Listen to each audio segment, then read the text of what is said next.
You're listening to QSBS Solved, where we share insights for founders and investors looking to maximize their business's growth, exit opportunities, and tax savings.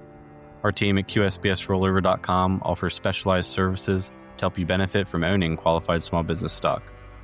Our podcast guests are leaders in their respective fields and work on every side of the startup journey to help founders and investors win.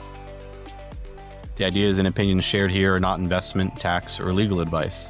Reach out and we'd be happy to connect you with a qualified advisor or tax counsel. For now, enjoy today's episode.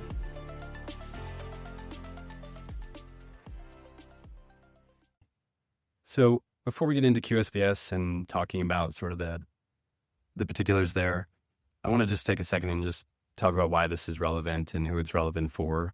So naturally, there's going to be some advisors on here that help clients and just want to understand sort of better about what we do for those folks who are facing liquidity events, pre and post liquidity. But for you, where do you think this comes into play for folks who are kind of navigating this? What are they worried about?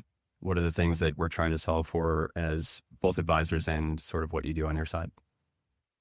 Yeah. And so like on our side, we're not financial advisors, CPAs, tax attorneys. We kind of help at the point of time where someone's selling stock and they can benefit from reinvesting their proceeds. And we'll talk a little bit about what a QSBS rollover is, but sort of that point in time where folks provide the most value. What are they worried about? A founder What are the things that I'm trying to maybe solve selling for, stock you to know, a as secondary, both advisors and sort sort of of what getting you do on your some side. liquidity for the first time. Sometimes that happens during a fundraise. Can happen, as the company grows, selling stock to a third party. And then obviously it happens during a merger acquisition, some kind of transaction where the founder's stock is being sold or early employee's stock is being sold. And so, yeah, Mark, I know that you'll be able to speak to sort of, hey, especially for people who maybe just got their first windfall, maybe a large sum of capital from a sale of stock, like what are the short-term, long-term, like what kinds of things immediately come into view with regard to planning? Where we step in is, hey, how do we keep the most amount of money in your pocket with regard to taking advantage of the tax benefits that are out there so that Mark then can go and maximize your long-term wealth. Definitely. Yeah. I think the way I come at it from is, we can't get to post liquidity without pre-liquidity, right? So I think I work with a lot of clients who are either right on the doorstep of a liquidity event and probably should have started some of this planning years ago, but it's never too late, even post liquidity, right, to have a plan. So I think where I come at liquidity events of any kind from is first understanding the nature of the liquidity event, right? Is it an IPO? Is it a direct listing? Is it an M&A transaction? Is it an internal tender offer? Is it a secondary market sale? There are quite a few ways that people can get a large windfall, particularly from, tech equity or a privately held business. So first understanding the nature of the liquidity event, and then I take them through the process. So it kind of starts with, hey, let's do a financial plan first, right? If I'm trying to diagnose you and what you should be thinking about for this liquidity event, you should probably have at least a high-level financial plan done, understand your full balance sheet. What does this equity make up of your total net worth, right? And understanding sort of the concentration risk. That leads to, the analysis of what we take off the table, right? Is it a full liquidity event? You're getting acquired, you're going public, you're doing acqui-hire from a larger company, whatever it is. So it starts with kind of the financial plan, the vision that you have and your value set. I think the second stage is really doing the scenario modeling. So, how we go through scenario modeling around stock options or restricted stock. Hopefully, if they're going for QSBS, they've previously exercised those options years ago. But in some cases, they haven't yet. So we're doing a cashless exercise and sell or cashless exercise and hold. All of those things matter. And so doing deep modeling, understanding what we're taking off the table. The third stage is execution, right? So actually going into what we're doing in ShareWorks, Jakarta, or whatever the tender offer participation is, or if it's, the M&A transaction, you're signing the letter of intent, right, to be acquired or be folded in. Step 4 would be post liquidity. So you get the wire proceeds. Hopefully at that point, you've already had a plan in place to allocate those proceeds across, cash reserve, war chest, public equity. Maybe you're doing some private investments. Maybe you're doing angel checks. Maybe you're just, sitting on it until you get a better sense of what life looks like. So those are all the things that I think about. And then number 5 would be settling into that new normal. Because I think the biggest things that people come to me with are very worried about taxes, very worried about what I do with the money afterwards, worried about sort of what this means for them in their career or their lives. In some cases, it may mean that they don't need to work anymore, or they may, be able to take a couple of years off and take a sabbatical, join a new startup or start a new startup, right? That takes a lot of capital in terms of personal runway. So those are things from a planning perspective that I think about, but then immediately pivoting back to the tax and investment piece, whereas how are we going to deal with this tax implication of whatever liquidity event we just had? And that's where, you and your team come in on the QSBS side, the rollover side, which we'll get into much more detail. But those are the kind of things that come to me in my mind when I think about this process. Like you said, I mean, maximizing the amount of money that you actually have to work with at the onset to even start that process is, a big part of getting to whatever the ultimate goal is, right? And so in terms of tax savings, QSBS and other strategies that you might be able to employ, you could be talking about a difference in 20 to 35% more value in your pocket, post that liquidity event, just by taking advantage of some of those strategies and doing pre-planning, but also letting those strategies play out in a way that gives you some breathing room to be able to take some time to make decisions, because some tax planning strategies are sort of time bound, or you sort of have only a few weeks, only a few months, only a few days to make certain decisions about how you're going to call it shield that capital from taxation. And QSBS is one of those, but there are strategies to sort of slow that process down so that you can work with someone like Mark to take a beat, recognize what your new opportunities are, and then ultimately maximize them. Absolutely. And I think going back to the very beginning, again, with most things in planning and in tax and investing, the earlier you start, the better, right? So if it's a founder starting a company, there ideally should be some thought behind, are we a C Corp or are we an S Corp, or what's the structure around the entity? Because that will come into play for QSBS. But also doing things like the election and making sure that everything is set from the founder stock or the RSAs. I think sometimes early employees at startups don't necessarily know that the early exercise is an option to them for their options, because again, QSBS is very strict in terms of when the clock starts for that 5-year holding period. And again, we'll define QSBS and go into more detail. But the sooner you can get that clock in motion or get those things well documented, particularly from the company side, right? If the company is actually eligible for QSBS, doing a study potentially from a tax attorney or having an opinion issued, those things are really critical, and those happen years before this event might happen, right? Companies are staying private for much longer. The IPO timeline is very, very extended, sometimes non-existent. People are just staying private forever because of the deep capital flows that we've seen in the private markets. So what is the kind of profile of the person that typically comes to you look like? Maybe just spend a couple minutes of when you guys enter the picture, and then what the typical client profile looks like for someone that works with you. Yeah, there's a bit of a spectrum. So I'll start just by putting a little bit of a framework around what QSBS is. If people aren't as familiar, qualified small business stock is tax exemption. They can get placed on early stage stocks. So it's typically founders shares or stock issued to early employees. And as Mark mentioned, sometimes, especially when you're thinking about early employees, they get options. And so thus the qualified small business stock doesn't actually come into play until you receive stock. So exercise your options. Most founders are, they own their stock. Maybe they filled out an 83B early on. And so their holding period for QSBS purposes starts right away.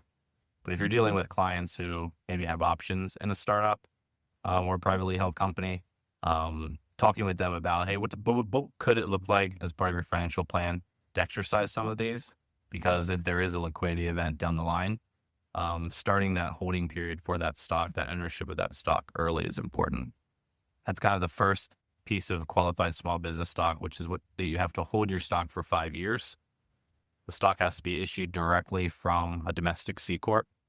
So Mark mentioned that your company does have to be a C Corp. It can't be a pass-through and like an LLC or an S Corp for tax purposes. It has to be a C Corp for tax purposes. At the time where the stock is issued, so at the time where the founder's stock was issued, or that employee who exercised options at the point where they exercised their option, was the company's adjusted gross asset value less than $50 million? So a good sort of proxy for that for us is typically like, especially in the tech space, is how much money has the company raised?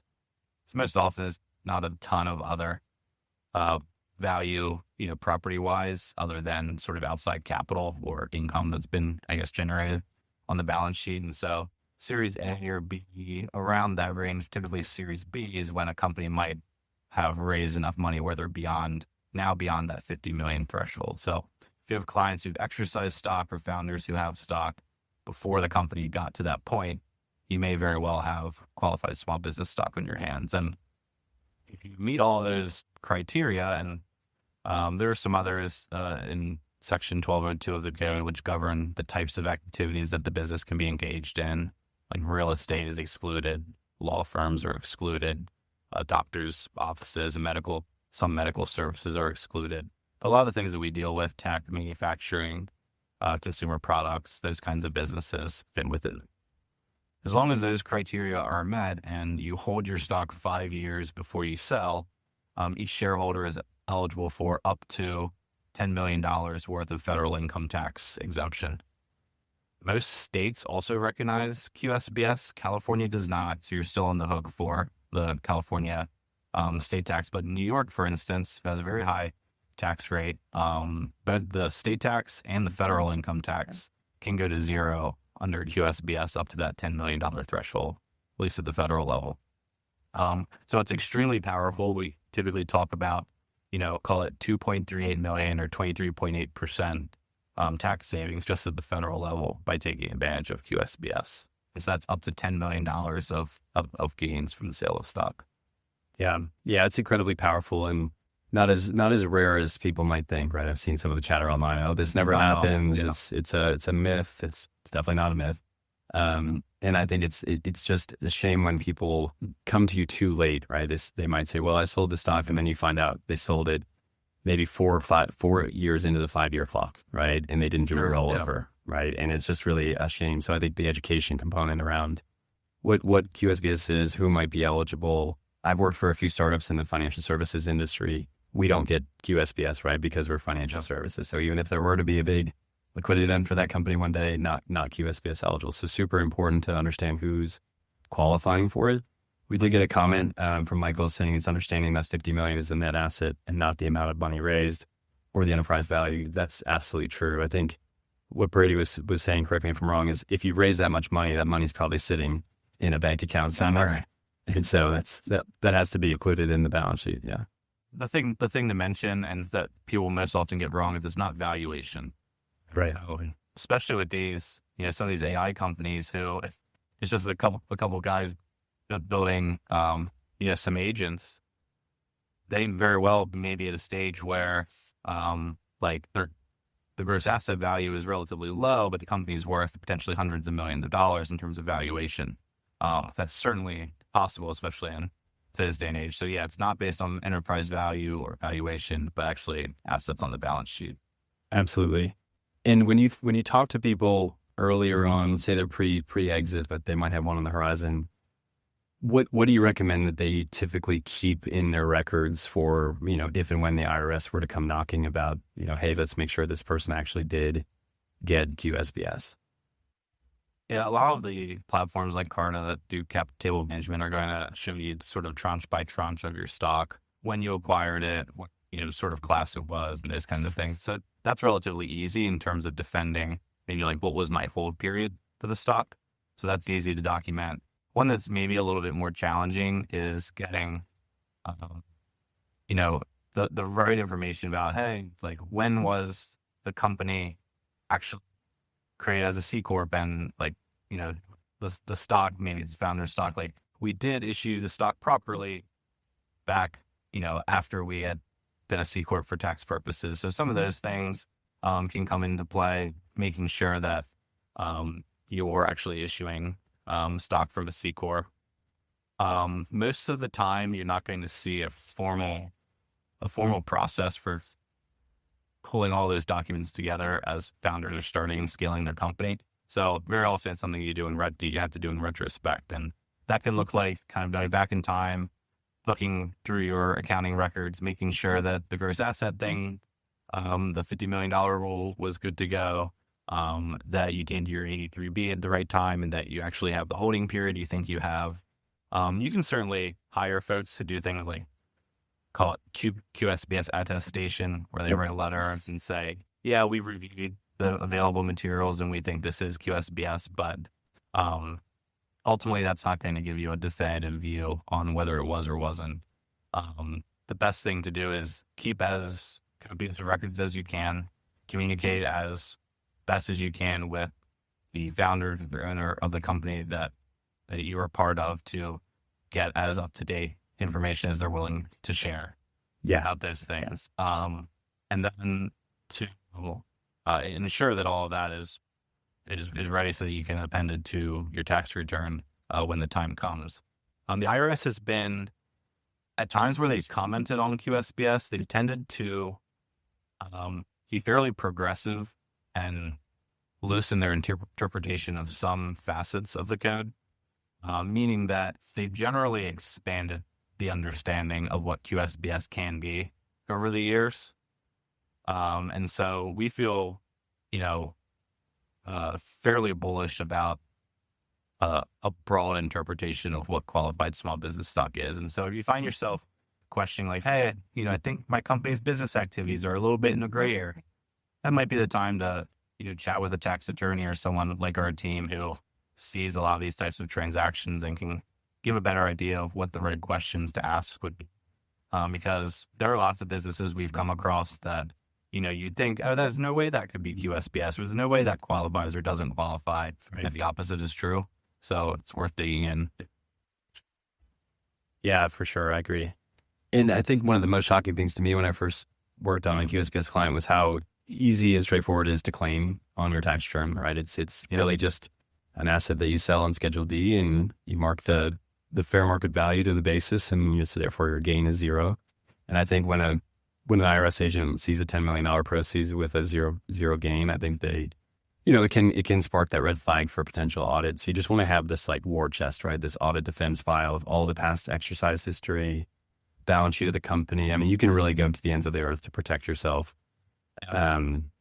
Soliciting the founders. If you're not a founder, maybe the founders have their own QSBS war chest from the company side, where it's like, hey, here's our proof of under 50 million and, our QSBS attestation study, whatever they have. Maybe you can just borrow from them and say, hey, can I use that for my own CPA and whoever I'm using to file taxes, so that if I do get audited, we have a really good thing to fall back on. What would you say is the reason that most advisors and CPAs don't understand QSBS or don't know about the rollover, especially? Yeah, we can talk about the rollover provision, which is basically if you don't hold your stock for 5 years, you have two options: you pay taxes, or you take the proceeds and you purchase new QSBS stock. So that's the only way to call it bridge the gap between, for instance, selling it 4 years and needing to hold for 5 years. So you could take that money, reinvest it, purchase new qualified small business stock that continues your holding period to beyond 5 years. And so rollovers are extremely powerful, but one of the reasons why I think found or advisors, CPAs, other folks don't have as much understanding about QSBS or QSBS rollovers is that a lot of times, there are only a few markets, maybe especially for advisors and CPAs, where they see a large amount of these C Corp type transactions. Yep. I see online people talk a lot like, oh, like, who is a C Corp these days? It's like, well, almost everyone who's raising venture capital. Right. Or if you want to go public at some point. Yeah. And I recognize that there are a lot of businesses, a lot of valuable businesses in between the coast who aren't raising venture capital and who maybe are structured as a pass-through and like they're extremely profitable and it's a great business and all that's fine. But we mainly work in sort of startup, venture-backed startup world, and we see those all the time. And so it can be rare for a CPA that's not in that niche or an advisor who's not in that niche to see it. Something worth noting is the rollovers that I mentioned, which is, hey, I didn't reach the 5 years required for QSBS. what do I do? Well, again, pay taxes or take the proceeds and put it in new QSBS. And the reason why people don't do that is exactly probably what popped in your mind, which is, well, that seems super risky. I take the $5 million that I just made from selling my company and I'm going to, invest in someone else's startup. Any founder knows that most startups go to zero. So that's probably not a great planning tool. Right. For your future, just to sort of mitigate tax. And so I think traditionally, or historically, I should say, one of the big reasons why people don't know about QSBS rollovers as a way to bridge the gap to 5 years and potentially way more of gain than you would initially be eligible for, is that there just haven't been a lot of great structured options to do that. And so the service that we provide is structured rollovers, sort of QSBS rollovers as a service, allowing people to take advantage of rollovers in a way that is both defensible for the IRS and beneficial to them in terms of maximizing their tax savings and getting to, again, take a pause and review what all other QSBS reinvestment options could be. Definitely. And I think it can be compared to a 1031 exchange too, in some ways, right? You're under the gun for a timeline, right, to find the replacement property, right? And you may not have the expertise in real estate or commercial properties or whatever. But I think the parallels are you need to reinvest the proceeds from that in something else in order to kick the can down the road. And in this case, there is not a can, right? Eventually the can becomes zero, right? And if you're fully qualified. So the other thing I've seen it before is venture capital, right? If you're a VC partner, you have carry in a number of funds. You might have partial QSBS in those funds. And if you get an exit from those funds, you can do the same QSBS rollover that a founder would, right? As long as it's into another QSBS eligible investment, right? So I think that's something that if anyone on the call runs into a venture partner, if you are a venture partner, that's another thing that is missed, I think, sometimes in those circles is, hey, this is also potential QSBS planning within the rollover space. Yeah, if you see a lot of deal flow and it's easy for you to think about, especially if you're an angel investor or someone who makes a lot of startup investments and that fits your risk profile, and you're seeing a lot of deal flow, it may be very easy to take that $200,000 distribution and write two checks into companies that are sort of raising at that time. But many founders or many angels don't see those opportunities at the size that they would feel comfortable with within the 60-game period required for the rollovers. So in order to bridge the gap from, say, 3 years or 4 years to the required 5 years, by doing a rollover, you have to reinvest those proceeds, or at least a portion of those proceeds, within 60 days. Yep. So it's a very tight timeline, and identifying the right opportunities are super hard. You have to purchase new qualified small business stock, which can mean that you start your own company, as long as you can structure it as a purchase, or you can purchase stock from someone else's company. But you have to complete a purchase. And so that can, those parameters can be challenging. And so that's where we step in to make sure that a legitimate rollover happens, and then that you get to survey all the opportunities that are out there. So what we can do is we run a QSBS eligible search. So the proceeds from the sale of stock can be reinvested into what's functionally a search fund that the client owns, totally owns it, is in control of all the proceeds. And we basically work with them to go out and survey the market, see what opportunities are out there to acquire new qualified small business stock. It would typically be a majority ownership of a business that qualifies. We survey the markets, we diligence eligible businesses based on the criteria that they give. And we run that search process end to end, from the point where the rollover happens, making sure that transaction is defensible, to surveying the market for new opportunities, documenting that process in a compliance file for IRS purposes, for audit purposes, and putting together an end-to-end QSBS rollover search. That's awesome. Yeah, I think that was what was most striking about when we first connected was you don't just educate people around what QSBS rollover is and the fact that it's a thing and that people get it wrong because they sell before 5 years and then they don't do anything. But the fact that you actually buy them more time, much more time than is traditional, and run the process end to end. So that to me was fascinating, and just one of those things where it's so nichey, right? QSBS in itself is a niche understanding because it just doesn't happen a lot. Well, outside of certain circles, but this is a niche within a niche, right? That you understand, hey, this can be done partial sale, 3 out of 5 years, for example. Can you give us an example, maybe a sanitized example of a person that you've taken through this in the last few years? And if you don't have one, I can give an example from the advisory side, but, with just some numbers and sort of the power behind, what you all did. Sure. Yeah, you like to not do public math, but I can give like a benign example of maybe let's just use round numbers. Maybe a founder exits for a $10 million gain. Live in New York. The effective tax rate for that gain could be, I don't know, it could be around 30, 35%. Let's just use 30%. So on that $10 million, they're looking at a $3 million tax bill. It could be much higher than that. And so let's say that founder sold their stock, or their company got sold at year 4. So they were only holding their stock for 4 years. Pay that $3 million tax bill and move on. Or they can look at reinvesting all or a portion of that $10 million into new QSBS. And so how that situation would look with someone coming to us and presenting their circumstances would say, okay, you have a couple options. You can start a new company. So we can help you put together a transaction to start a new business and contribute all or a portion of that money to the new business. And so one challenge with that is you actually have to use the money in the active business.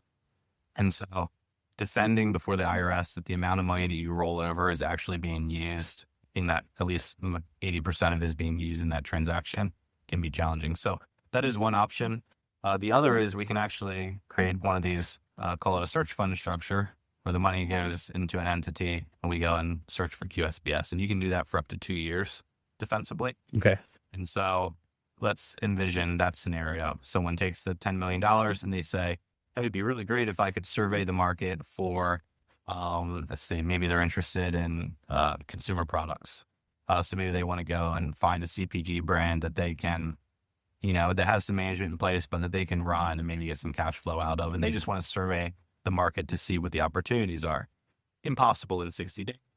Mm-hmm. So we would structure a transaction so that they can put that money in a new C Corp, and then they would engage with us to go and run a thorough search, a well-documented search. Okay. So that $10 million will go into the new C Corp, into their new entity, their search fund. And at that point, they would be able to elect the QSBS rollover deferral. So on their tax return, they would claim Section 1045, which is for QSBS rollovers. And those gains, that $10 million with that $3 million tax bill, would be deferred during that rollover period. So now they're invested in new stock, they're tax deferred, and we're searching for new QSBS. Love it. They were a year 4 when they sold. So we ran a 2-year search, which is generally the most that the IRS would give you credit for. Those 2 years, if you can document that you were running activities that where you were actually searching to acquire or to start a new business, and you have all of that process documented, can claim those 2 years as adding on to your initial 4-year period. So your 4-year hold from your original stock plus the 2 years in your rollover business are 6. You've now qualified for in excess of 5 for QSBS purposes. And when you either make that investment and sell the stock ultimately, or maybe you just liquidate the search fund because you didn't find anything, you still get the benefit of those 2 years in your rollover vehicle, which means that $10 million tax or the $3 million tax bill goes to 0 as you met the 5-year holding requirements.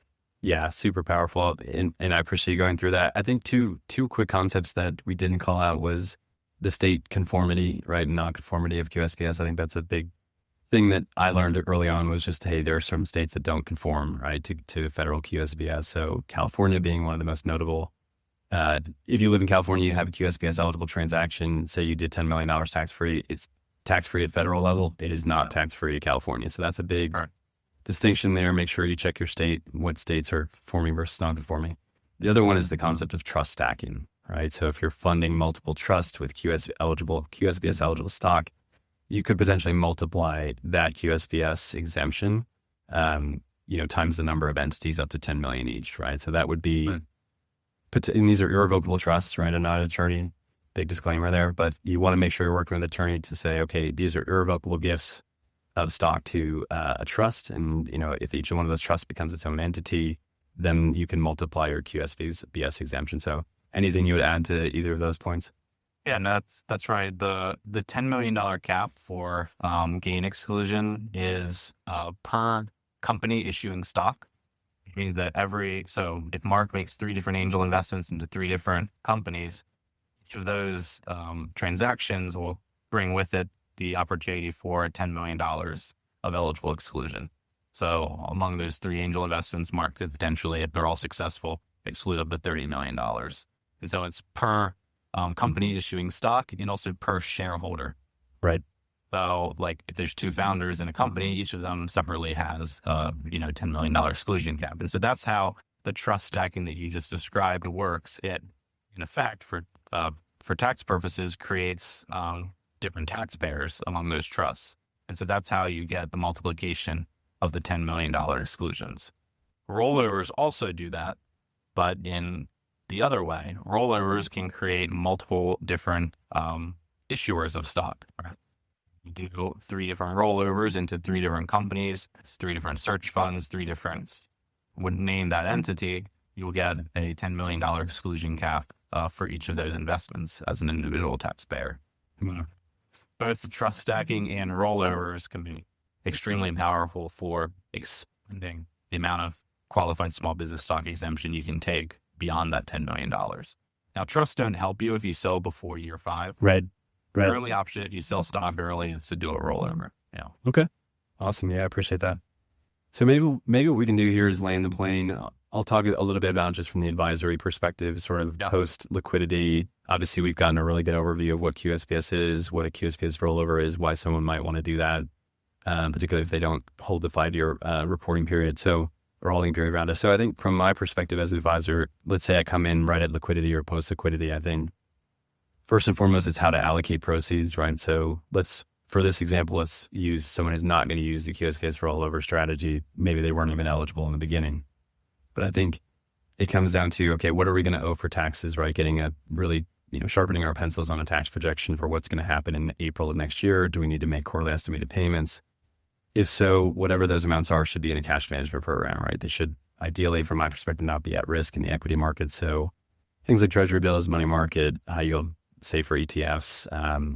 There's ETFs like Box and those other things that have high yield and they're doing sort of a tax play. There's muni bonds for folks in high income tax states, hopefully short-term muni bonds just to mitigate risk.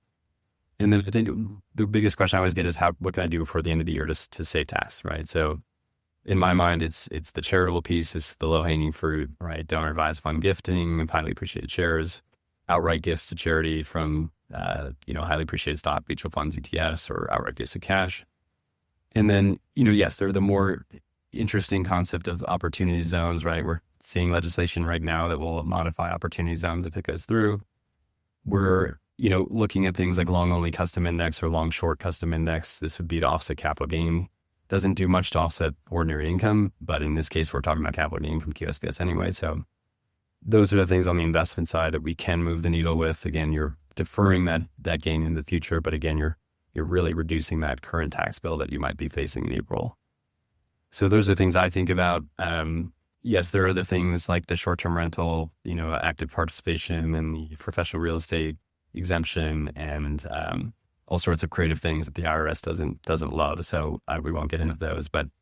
Well, and some of the things that come up when we work with advisors is there's broad spectrum between just making any decision possible just to qualify for certain tax exemptions. Yep. So like the tax tail. Yeah. Yeah.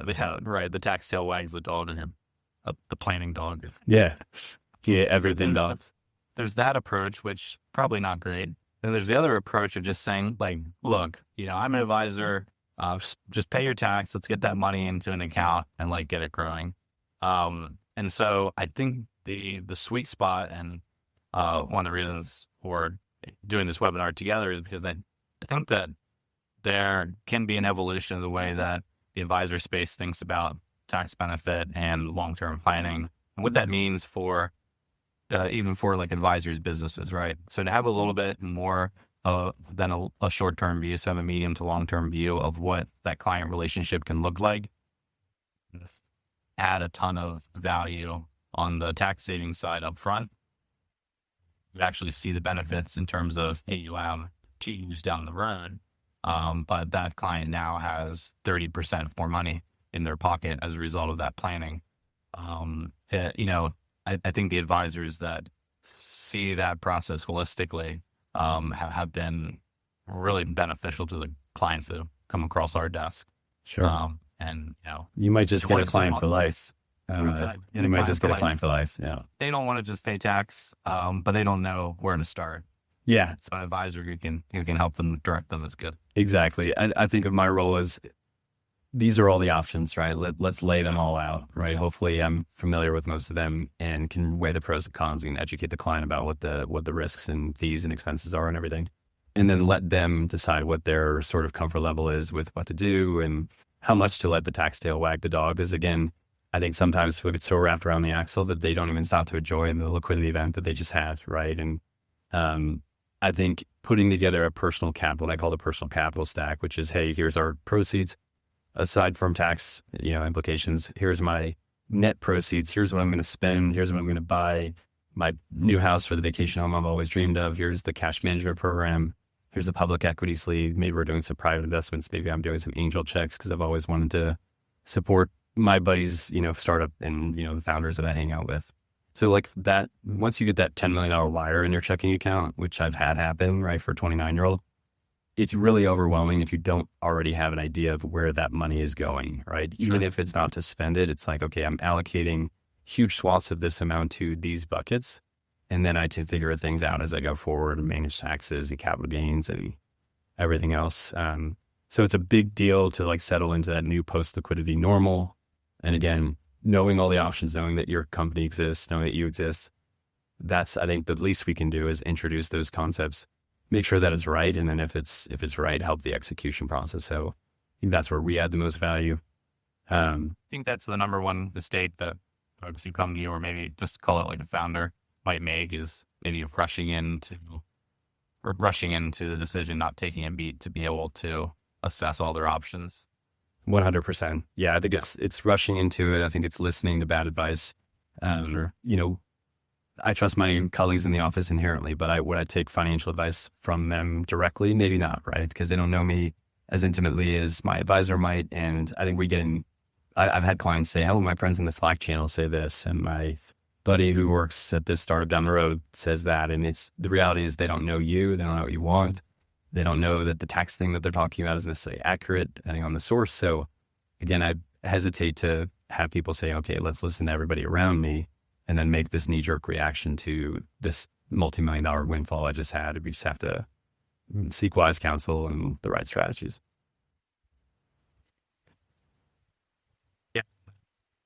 The last thing I'll say is that that may be super common, but we also see that it's super common where people sort of get frozen. Yep. Especially regarding the tax stuff, you get frozen and they trust, they take in too much information to know how to sort it all out.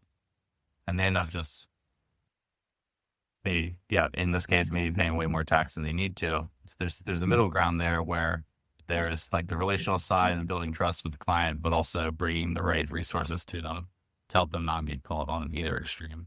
100%. And I think the analysis paralysis is real, and also not getting reinvested fast enough, right? I think that we all know time in the market beats timing the market for the most part. And, sitting on $8 million of cash because you don't know what to do with it is not a great reason, right? I think having an investment plan, sure, we can dollar cost average, we can talk about how to deploy, but, reinvesting in something, I think is better than sitting in cash 9 times out of 10. So what else, before we wrap, anything else you wanted to share about what you do or what you want the audience to know, and then where can people find you? Yeah, thanks. Well, QSBS is quite simply all we do, and QSBS Rollovers is all we do. So the 2 client profiles, if you're an advisor on the call, sort of thinking about folks that you come across, I sold stock from a C Corp before 5 years, or I made more than $10 million on a sale. So in both of those examples, you sort of went through in ways, both of them. In both of those examples, QSBS rollovers can bring at least the federal tax bill to zero, and many state tax bills to zero in terms of gains tax. And so that is quite simply all we do. I don't believe that there is another firm in the country who deals exclusively with QSBS rollovers and helping founders, investors, innovators maximize that. And I'm confident that no one has spent more time on the rollover provisions than our team has. So if you have folks in that situation, or just maybe want access to a really broad network of CPAs, advisors like Mark, who have dealt with transactions where QSBS has been present in whatever form, and can speak to angles that I just don't maybe speak to with a client on the call. Happy to make referrals to tax attorneys and other CPAs and advisors who can help with that. Awesome. You can find us at QSBSrollover.com. Co-founder and I are extremely active on LinkedIn, so I'm sure you'll be able to find us here or see our posts. But QSBSrollover.com to schedule a call or to read any of the many resources that we have there around qualified small business stock. Awesome. Thanks, Brady. Appreciate the time and expertise, and highly encourage everyone to reach out. Again, this is an area where you want experts in the room, and you're there to make the client look good. The client's there to get advice, and Brady's there to make everyone look good. So, please do reach out if you have a case or if you have questions about QSBS. From my side, I can be found on Twitter at Mark Cecchini, on LinkedIn /Mark Cecchini, and QuadCapCo is the name of my firm, so quadcapco.com. But really appreciate everyone joining. I know there was a couple questions here. Hopefully we answered those through our conversation. But again, really want to appreciate it, or thank everyone for joining, and apologies for the technical difficulties up front. Hopefully we can do this again and everybody can join us on the next live stream. So thanks, Brady, and thanks everyone for joining. Thanks all.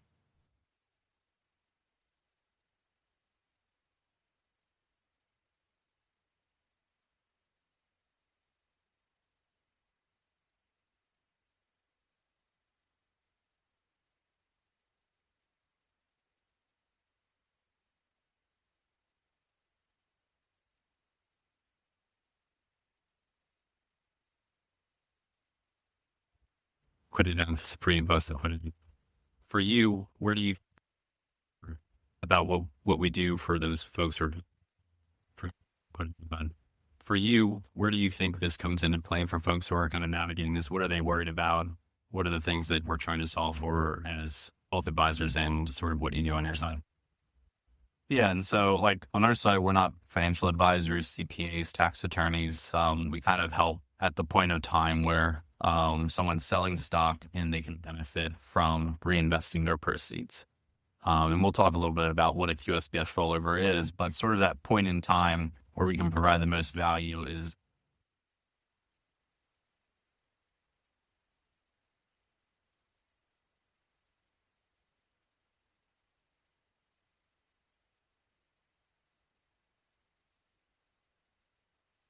Thanks for listening to this episode of QSBS Solved. We hope to hear from you soon.